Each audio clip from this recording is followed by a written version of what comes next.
بسم الله الرحمن الرحيم. سورة البقرة لدرش بيتم آيات تردري آويم آيات. أعوذ بالله من الشيطان الرجيم. وإذ أو تشكال أخذنا واخست لمر ميثاقكم فخوا دستاسي ورفعنا أو پورت مكر فوقكم دپاس استاسي الطور غر خذوا واخلي ما هغه څه آتیناکم چې درکړی مو دی بقوة په زور واذکروا او یاد کړي ما هغه څه فيه چې پکښې دي لعلکم چې ګوندې تاسې تتقون ځان ساتنه وکړي ثم بیا تولیتم پر شا ولاړاست من بعد ذلك له وروسته د هغه فلولا فضل الله نو که نه وای فضل د الله علیکم پر تاسې ورحمته او رحمت یې لکنتم هرومرو به سوي واست من الخاسرین له تاوانیانو څخه او کله چې مې ستاسو څخه کلکه وعده واخیستله او تور غر مې ستاسې د پاسه راپورته کړ او ومې ویل هغه کتاب کلک ونیسئ چې تاسو ته مې درکړی او هغه څه تل په یاد وساتئ چې په دې کې راغلي دي تر څو مو ځان ساتلی وي خو بیا تاسو د دې وروسته هم مخ واړوئ نو که پر تاسې د الله فضل او رحمت نه وای نو تاسې به د تباه سوو په ډله کې وای ولقد علمتم او یقینا پوه سوي یاست الذین په هغو کسانو اعتدوا چې تیاره یې وکړ منکم ستاسو څخه فی السبت په شنبې کې فقلنا نو وویل موږ لهم دوی ته کونو سی قردتن بیزوګان خاسئین ذلیلان فجعلناها نو ومو ګرځوله نکالا عبرت لما لپاره د هغه څه بین یدیها چې مخته و د دې وما او هغه څه خلفها چې وروسته و د دې وموعظة او نصیحت للمتقین لپاره د ځان ساتونکو خپل هغه خلک مو هم ښه پیژندلي چې د نی یعنی شنبې په ورځ یې تیاری وکړ نو ما ورته وویل ذلیل بیزوګیان سئ نو دا پیښه مې دوی ته حاضرو او وروستنیو خلکو ته عبرت او پرهیزګارانو ته مې نصیحت وګرځوله د دغې پیښې تفصیل په سورة اعراف 133 آیت تر 166 آیت کې راغلی دی وَإِذْ او چې کله قال موسی وویل موسی لقومه قوم ته دده ان الله یقینا الله یأمرکم امر کوي تاسې ان تذبحوا په دې چې حلاله کړئ بقرة یوه غوا قالو وویل دوی اتتخذنا آیا ګرځوي موږ هزوا مسخره قال وویل ده اعوذ بالله پناه غواړم په الله ان له دې څخه اکونه چې سم من الجاهلین له ناپوهانو څخه قالو وویل دوی ادعو دعا وغواړه لنا لپاره زموږ ربک له ربه ستا یبین چې بیان کړي لنا لپاره زموږ ما هي څه ده هغه قال وی ویل انه یقینا دی یقول وایي انها یقینا دا بقرة داسې غوا ده لا فارض چې نه زړه ده ولا بکر او نه وړه عوان میانه ده بین ذلک په منځ کې د هغه فافعلوا نو وکړئ ما هغه څه تؤمرون چې امر کیږي. چې کله موسی خپل قوم ته وویل الله امر درته کوي چې یوه غوا حلاله کړي، دوی وویل آیا په موږ ملنډې وهې؟ ده وویل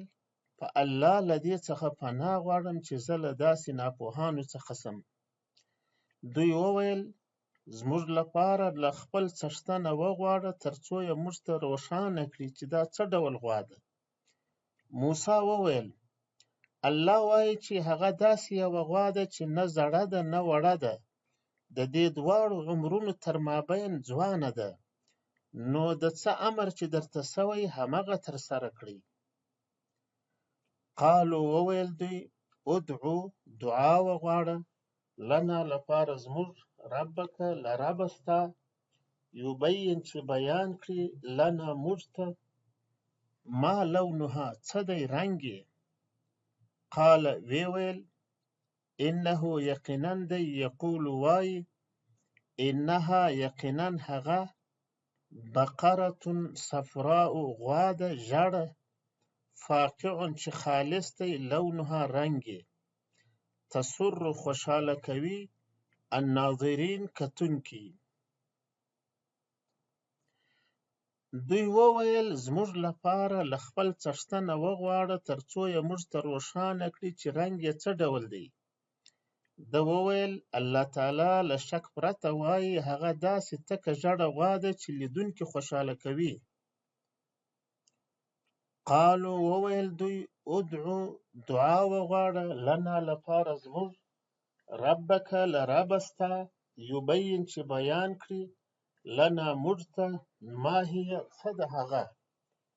ان البقره یقینا غوایي تشابه سره ورته سول علینا پر موږ و انا او یقینا موږ ان شاء الله که غوښتل الله لمهتدون هرومرو پر لاره سمیدونکي یو. قال وی ویل انه یقینا دی یقول وایي انها یقینا هغه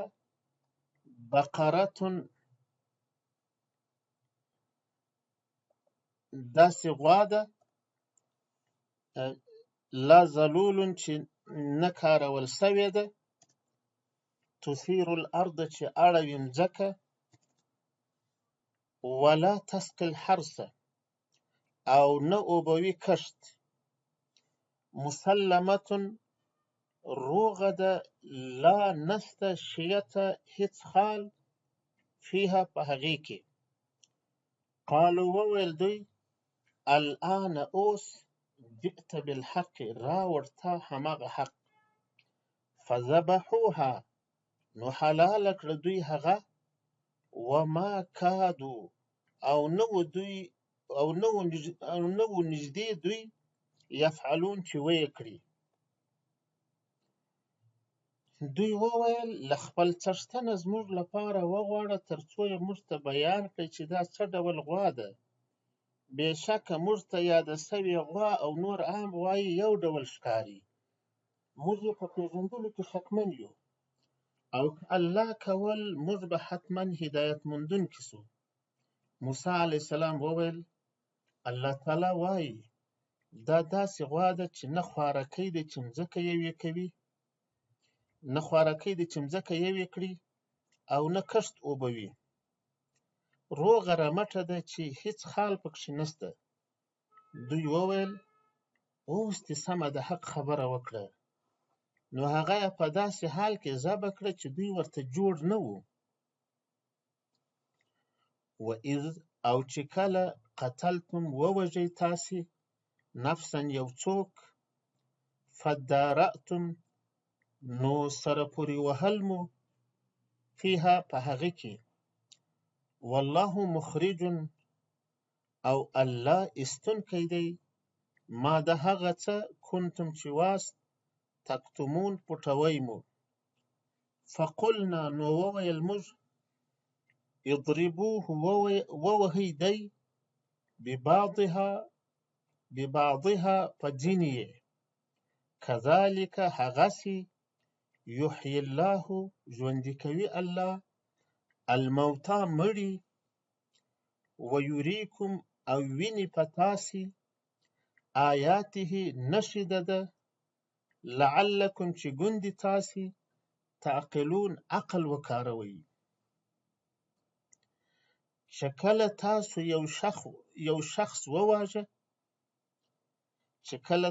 یو شخص وواژه او بیا مو د ده په اړه خبره یو پر بل غورځوله او الله د هغه څه را سربېره کوونکی دی چې تاسو پټاوه نو ما وویل ده یې په یوې برخې ووهئ همداسې الله مړي را ژوندي کوي او خپل د قدرت نښې درښیي تر څو عقل وکاروئ له 63 آیته تر 82 آیته د اهل کتاب منحرفینو ته دویم خطاب دی د دغه خطاب یوه برخه دغه تیر درس دی په دې کې د دوی د پخوانیو مشرانو 3 بد خویونه یاد شوي اول بېلوزي کول دا خبره په 63 آیت کې تر 60 شمیرو آیتونو کې ذکر شوې ده دویم د الله په احکامو کې حیلې او چلونه کول دا خبره د بقرې په قصه کې په 80 تر 90 آیت شمیرو کې ذکر شوې ده او دریم په خپلو جرمونو بېګناه خلک تورنول دا خبره په 82 تر 83 شمیرو آیتونو کې بیان شوې ده او دغه وروستۍ قصه بیله ده له مخکنۍ قصې سره تړاو نه لري او د ببعضها ضمیر هم د فیها د مؤنث ضمیر په څیر دغه نفسن ته راجع دی ځکه یو خو دغه مرجع نږدې ده او بقره لرې ده دویم دا چې بقرې ته ضمیر راجع کول د بقرې د ذبح له حکمت سره نه لګیږي ځکه د موسی علیه السلام د وخت بني اسرائیلو ته د غوا ذبح کولو حکمت دا و چې د هغې سپېڅلتیا او بزرګي د دوی له زړونو ووځي او د غوایي د عبادت پر ځای د توحید عقیده په زړونو کې ځای ونیسي لکه څرنګه چې موسی علیه السلام د سامري لخوا دوی ته جوړ شوی ګیلګی شکله بت هم وسوځاوه دا خبره د سورة طه په 90 تر 98 آیاتونو کې راغلې ده هلته وایي وانظر الى الهك الذي ظلت عليه عاكفا لنحرقنه ثم لننسفنه في اليم نسفا وایي خپل هغه معبود ته وګوره چې ته دوامداره پر هغه باندې پاته شوی یې زه به هرومرو هغه سوځوم بیا به یې په دریاب کې پاشم یا شیندم انما الهكم الله الذي لا اله الا هو وسع كل شيء علما ستاسې د عبادت لایق یوازې هغه الله دی چې له هغه پرته بل هیڅ د عبادت لایق نشته او د هغه په علم کې هر څه ځایږي نو که د غوا په حصه مړی ورته ژوندی سي دا خو بیرته دوی نور هم د غوایي بزرګۍ او بندګۍ ته هڅوي ځکه د دوی په زړونو کې تر دغه وخته هم مینه پاته وه په دا وجه ذبح کولو ته نه چمتو کېدل اخر چې ټولې پلمې ختمې سوې له وچې مجبورۍ یې ذبح کړه نو قرآن کریم هم دا خبره کړې وای فذبحوها وما کادوا یفعلون ذبح یې کړه خو نږدې نه و چې دا کار وکړي او اوسنیو خلکو ته د دې قصې یو حکمت دا دی چې د الله تعالی اسانه احکام د پلمو په وجه پر ځانونو سخت نه کړي چې په پای کې ردولو ته اړ شي